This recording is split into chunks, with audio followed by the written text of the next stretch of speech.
Hello and welcome to Speed Feed. This is where you get to know all the latest news and everything that is trending and driving the conversation, everything that matters to you. You can get it all here. But it's everything. I mean everything. We have so much that has happened.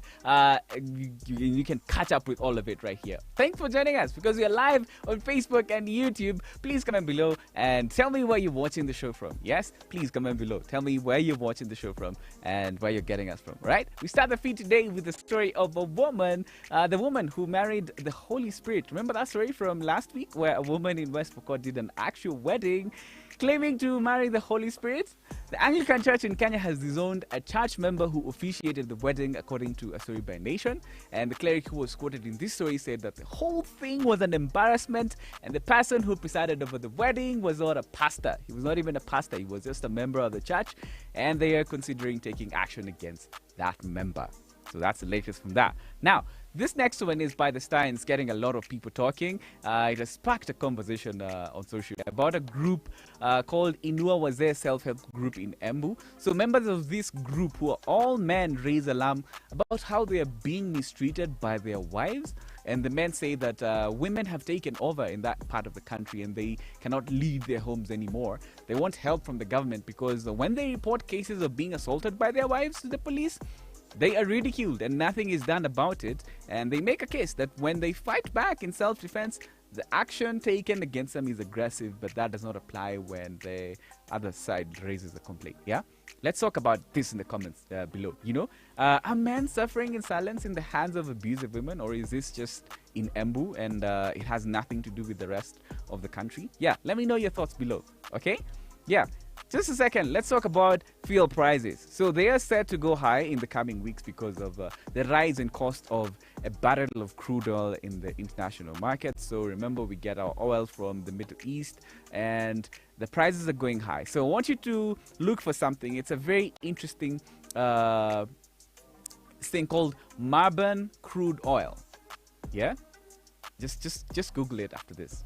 And then you will understand why oil prices might go up soon. Yeah, meanwhile, Laikipia County, they're going to take disciplinary action against nurses who neglected patients to attend a colleague's birthday party at a hospital. A woman is reported to have died while waiting in line for her laboratory results. Now, the woman's son tried to follow up with one of the nurses, and he got rudely dismissed before the woman died moments later because the nurses were having a party within the hospital. Now, in the murder case of 8-year-old Chantel Nzembi, who was kidnapped and murdered last weekend, the DCI have arrested a border rider who operates in Kitengela.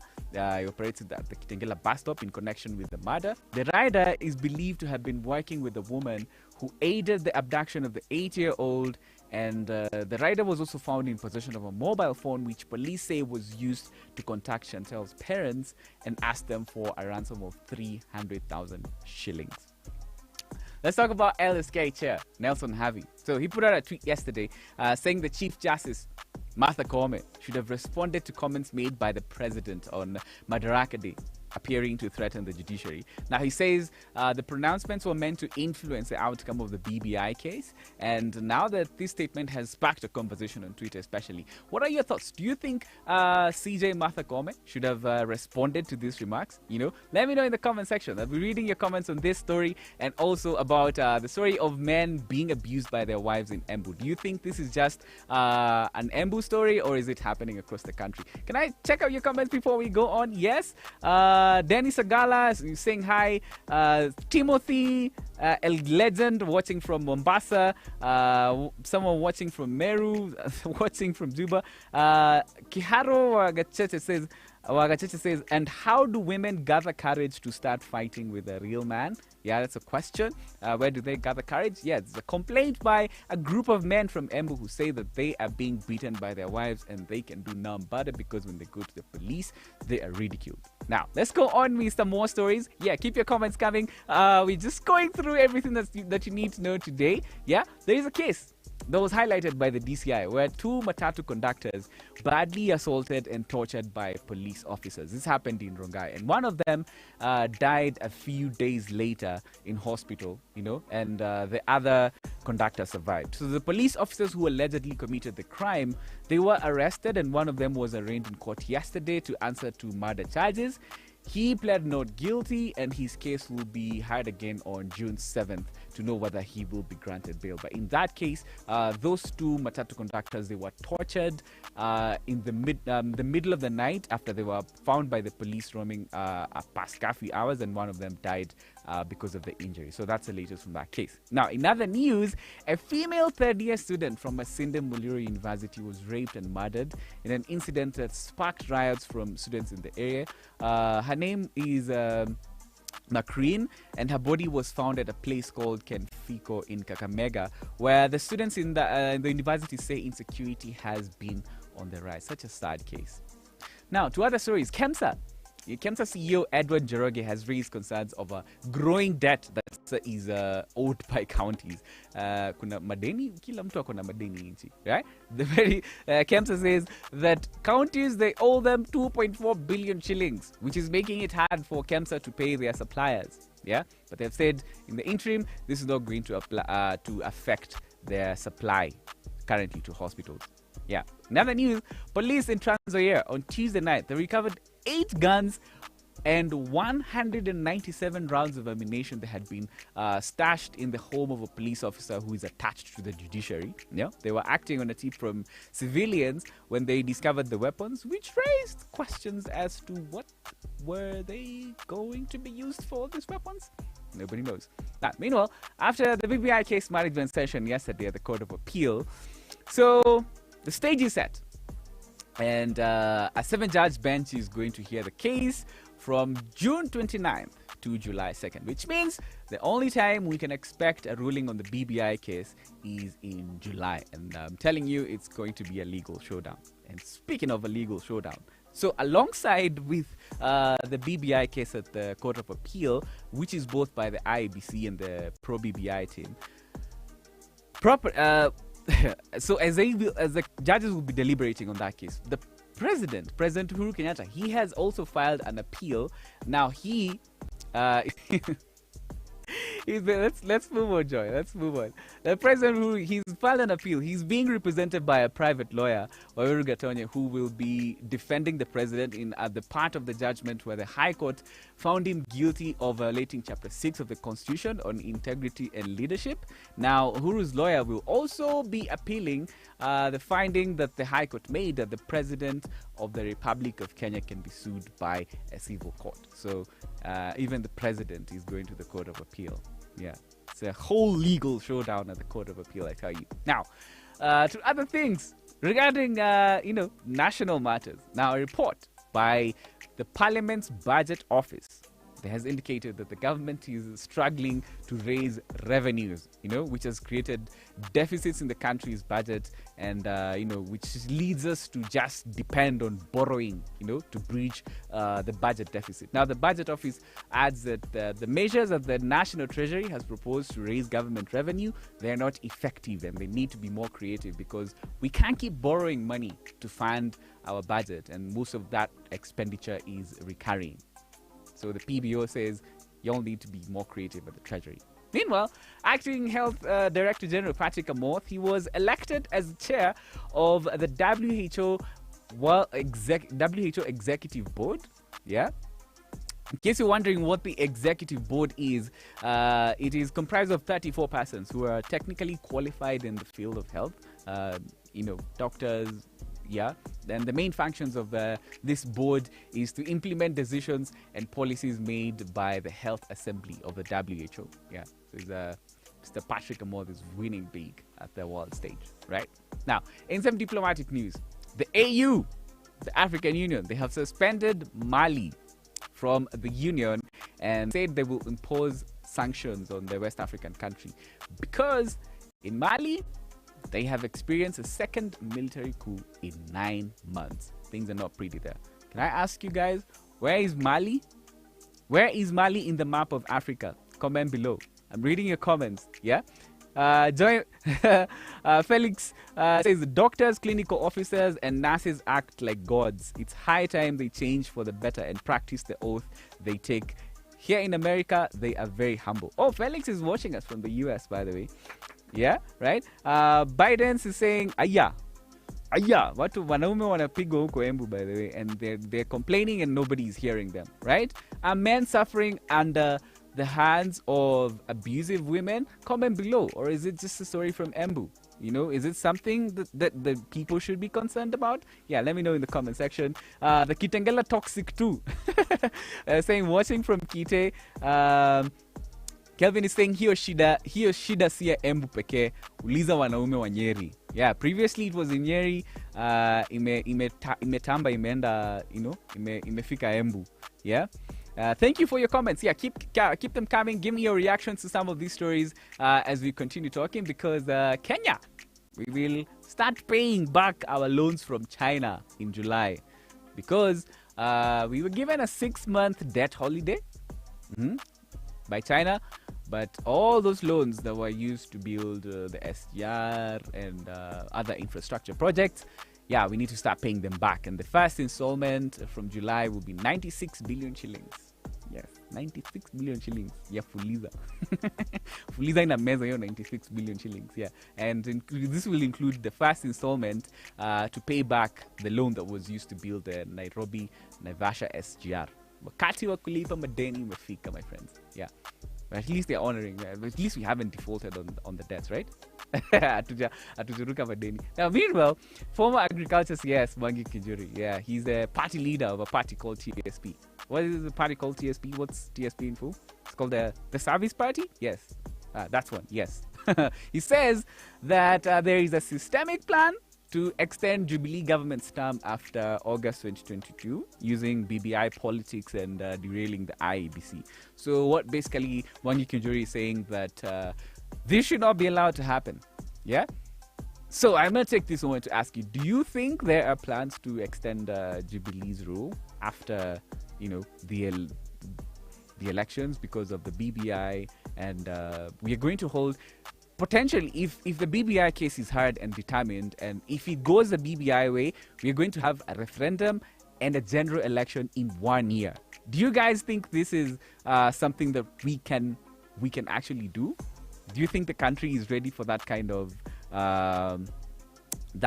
exercise? You know, 2 major elections, or 2 major high budget elections, the referendum and the general elections. Let me know below. Malovis, you're saying Mali is where Mali is. Yes, Mali is where Mali is. Just so you don't know, Mali is in West Africa. Buko, West Africa. Yeah, if you just Google, you'll see it somewhere. Yeah, but there's a military coup going on there. I appreciate your comments. Keep giving your reactions to these stories, okay? Now, so in case you did not acquire a formal education, but you have acquired skills in the informal sector, say you're a mechanic, but you did not actually go for an engineering course, you just went to a garage and you learned how to, you know, fix a car, you could soon be able to get a formal qualification that is certified by the government and be eligible to win government tenders, because a lot of people are locked out from government tenders because of these kinds of qualifications.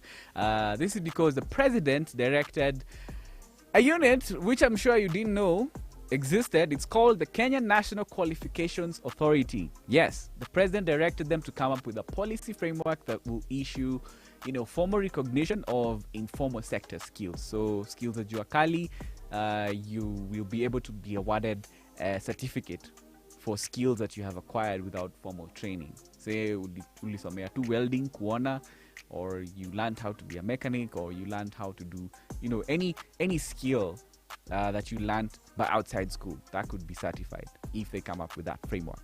Now, for those of you who got their first COVID jab, the second dose began being issued last Friday. The ministry is giving priority, though, to health workers, soldiers above the age of 50, and the police. In the first exercise, over 960,000 people got their first jab, but right now there are less than 200,000 jabs available for the second dose, and priority is given to the most vulnerable. So chances are a lot of people will miss out on their second.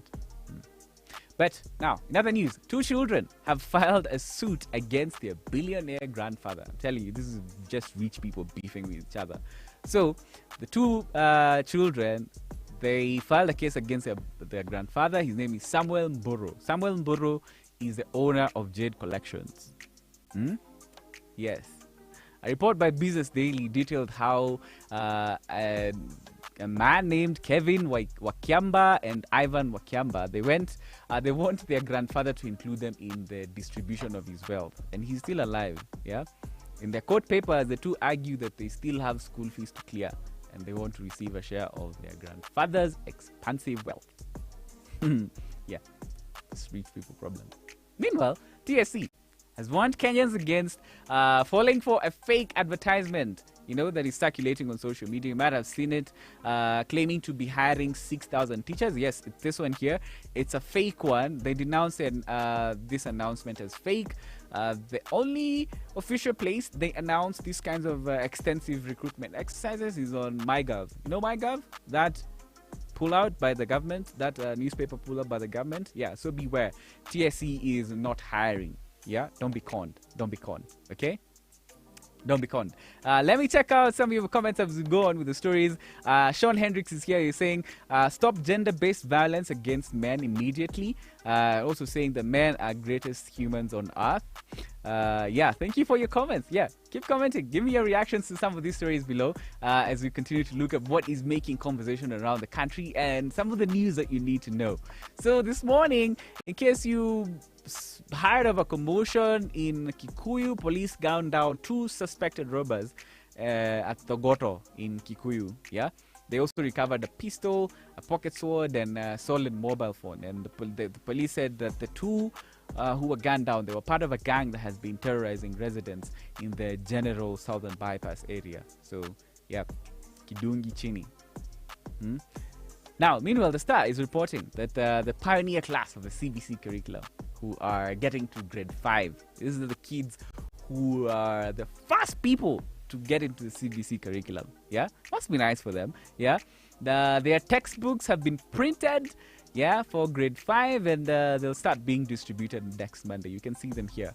Yeah, the Kenya Publishers Association has printed 21 million textbooks. This means that 844 primary school books from class 5 going below, they'll start becoming obsolete. They'll need to be put in somewhere in an archive or somewhere in a museum because new progressive primary English. Yeah, what are some of those books we used to read? Progressive primary English, right? English Aid. Yes, English Aid. What are some? Do you remember some of the books you used to read? Yeah, comment below. Comment. Give me your reactions to that. I mean, Felix is back saying America held an election in the middle of a pandemic. Postponing the general election is basically putting the constitution in the toilet and flashing it.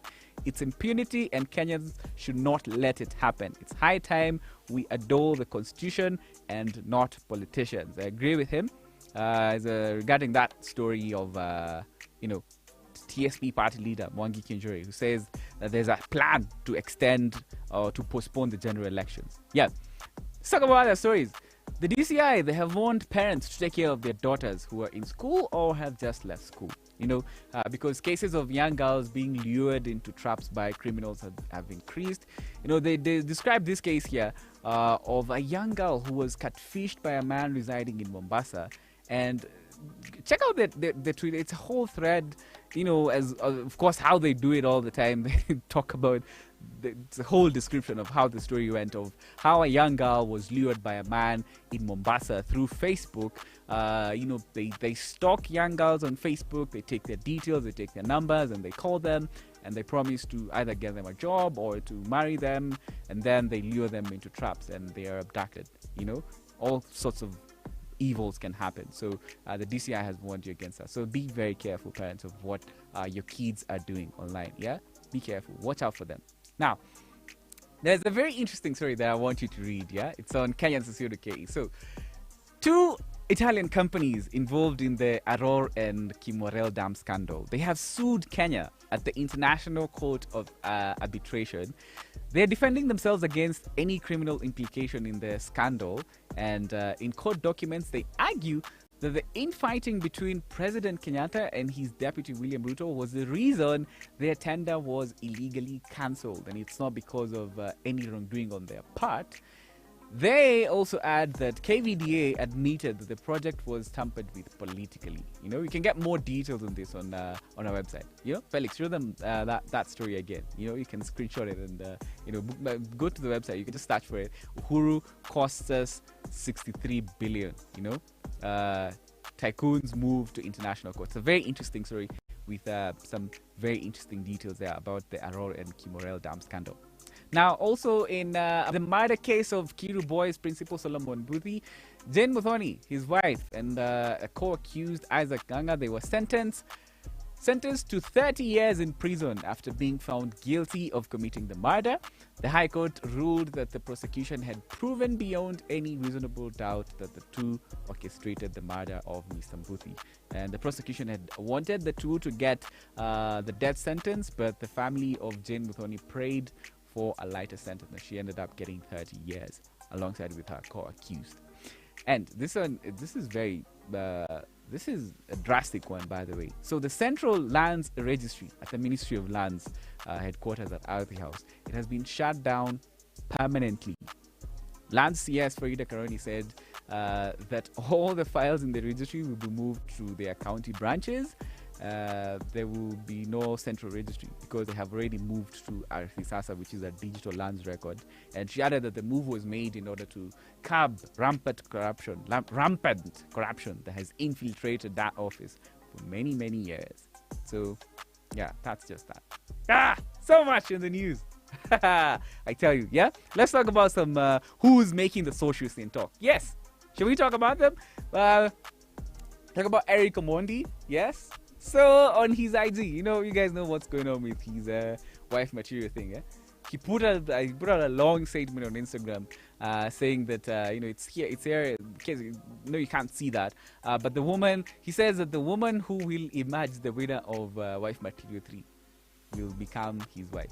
Basically he said he forgot the whole point of the show, which was to allow him to find a suitable life partner. He says you can take it to the bank that the winner of season 3 will be his wife. Do you believe him? I don't believe him personally. I feel like I was taken for a ride in season 1 because some of those fights were just scripted. I was so vested in the show. It was entertaining. I thought